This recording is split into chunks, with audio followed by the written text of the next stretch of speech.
kasi ako sanay sa ganito, hindi ako sanay sa maraming tao, mag-isa ako lagi. Pero si Papa, kasama ko lagi yan. Sa bahay nga lang. Hindi, maraming salamat sa inyo. Ang dami nyo. Kasi kapag konti, yung siyempre, maraming kaibigan si Papa, kaya maraming tao. Diba? Dapat pasaranin tas mawan eh. Sa totoo lang. Pero paano ba to? Hindi ko alam paano mag-umpisa kasi si Papa andyan sa akin eh. Paano mag-umpisa ngayon? Wala na si Papa. Kaya paano mag-umpisa?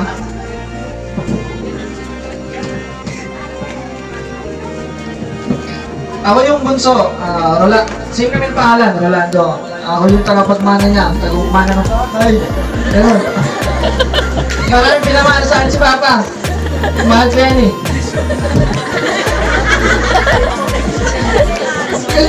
Kasi naman, hindi ako sanay dito talaga siya. Sorry po.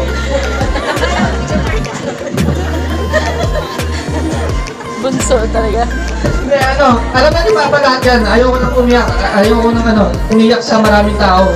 Gusto ko lang maging masaya kasi si Papa, masayahin yan eh. Hindi nyo naman nakikita umiyak. Di ba? Eh, siguro nagmana lang kay Papa, masayahin. Hindi takot sa lahat. Takot sa Diyos, pero sa mga dito,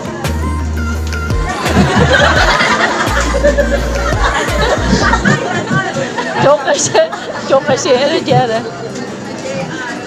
Hindi, yun lang. Papa, salamat sa nakasama kita. Yung iba, hiwalay yung magulang, pero ikaw andyan para sa amin, kompleto. Tinaguyod mo kami mula pagkabata hanggang pagtanda. Ngayon sila may pamilya na, ako wala pa. Kawawa ka naman, mag-isa ka. Hindi, di ba magkaasawa? Tutuparin yung pangako ko kay Papa na gagraduate ako. Ayun. Ako bahala kay Mama. Yun na po. So, tama po yung sinasabi ng Biblia talaga. Wala pong ibang pinakamasayang pupuntahan mo yung namatayan. Kasi lahat po,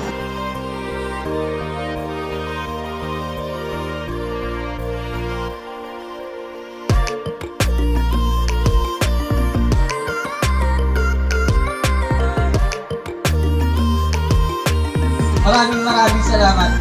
Pa, yung huling pabili mo sa akin, yung bahay, yung ako mo, alagaan ko, yung pangako ko sa inyo, sasakay ako ng barko, yung ina-update ko yung kay Mama, tapos sasabihin ni Mama yung nangyayari sa lakad ko. Kasi hindi tayo madalas nag-uusap kahit nasa isa tayong bahay eh. Nagkakahiyaan tayong dalawa. Tapos, yun na lang yung paalam mo sa akin ha. Ingatan mo yung anak mo. Yung bahay. Tignan mo. Yung pala yun last na. Yung mga pinakita mo na pakikisama sa mga kaibigan mo, natutunan ko kung paano makihalubilo sa mga tao. Pinalaki mo kami na maayos, na matino, na may takot sa Diyos.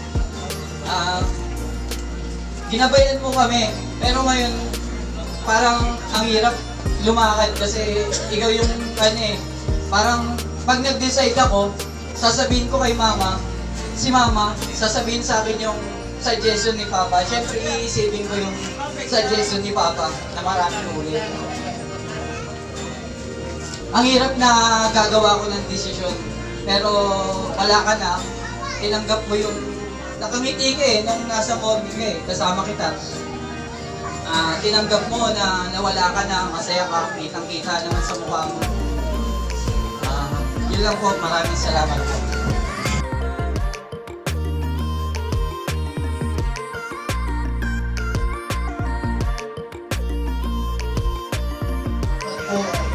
Sa pagpayag ng kanyang kapamilya, Panginoon, na magkaroon ko ng ganitong gawain na wala pong ibang pinatutungkulan ko, Panginoong Diyos, kundi ang iyong kabutihan at ang iyong pong kalwalhatian. Amen. And Lord, salamat po sa pagkakataon na maibahagi yung salita mo.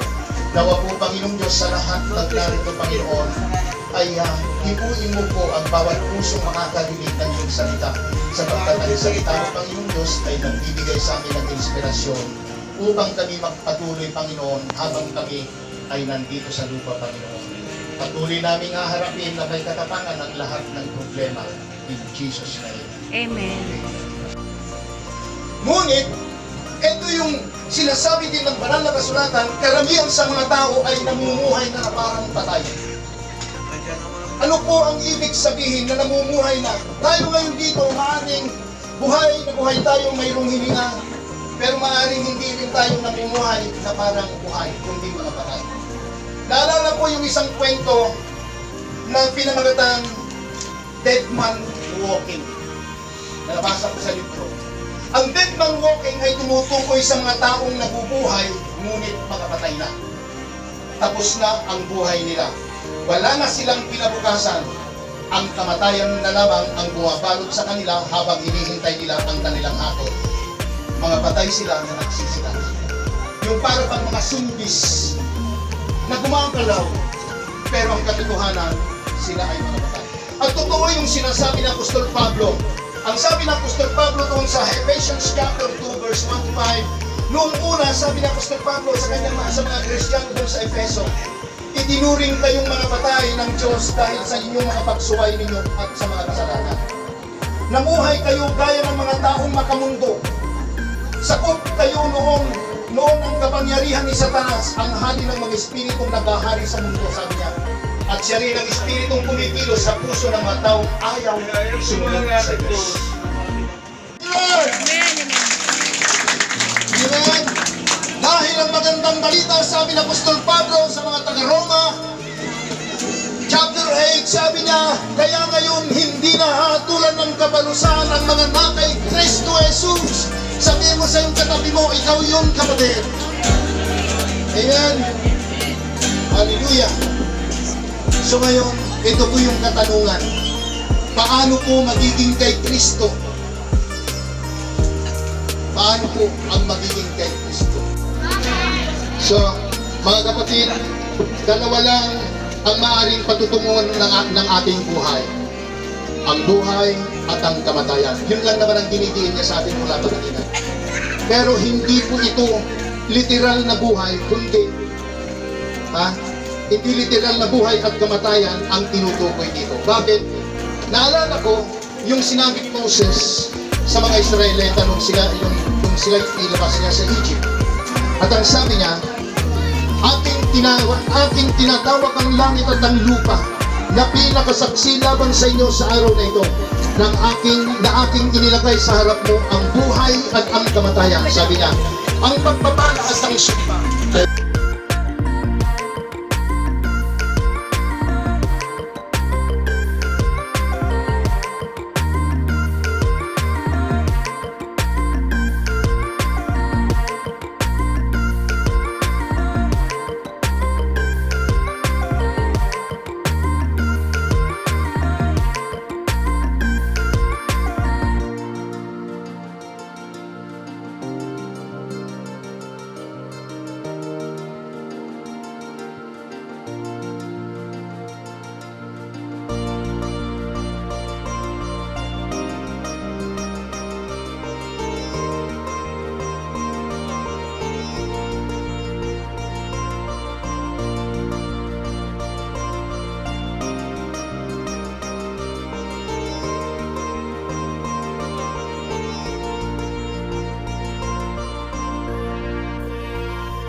Papa, gusto ko magpasalamat sa Panginoon kasi ngayon, hindi ka na pinaghirapan.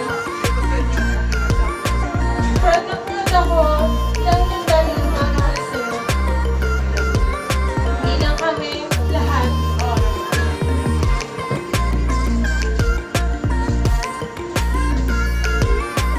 Si Papa, lagi mo na nagpapatahan sa akin sa dugo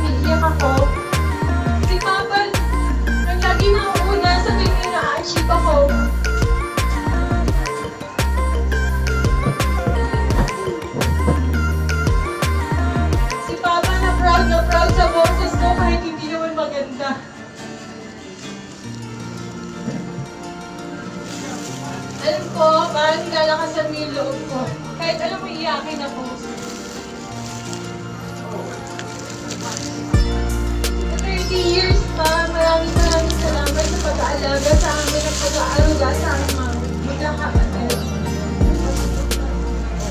Si Papa na mapagmahal, si Papa na masayahin, si Papa na mahilig magluto, si Papa na hindi marunong magreklamo, si Papa na masipag, si Papa na mabuting asawa, si Papa na mapagmahal sa mga ako, malapagit, matulungin, responsable ama, si Papa nagturo sa amin kung paano namin paghihirapan ang mga gusto namin. Si Papa na magmamahal sa mga kapatid. Ngayon, wala na.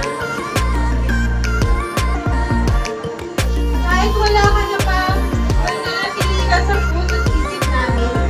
Kasi nag-iisang Papa ka sa buhay namin.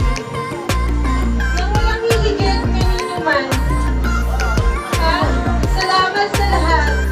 Kung ano ako ngayon, dahil sa'yo.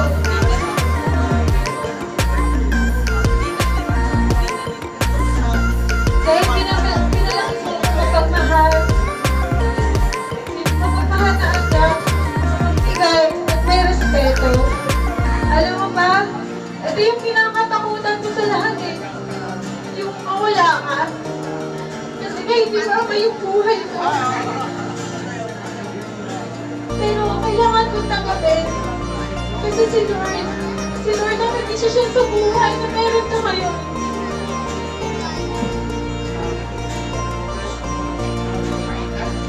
At alam ko, na-achieve ko na yung goal mo na mapalaki mo kami maayos. At makita mo maayos ang buhay namin.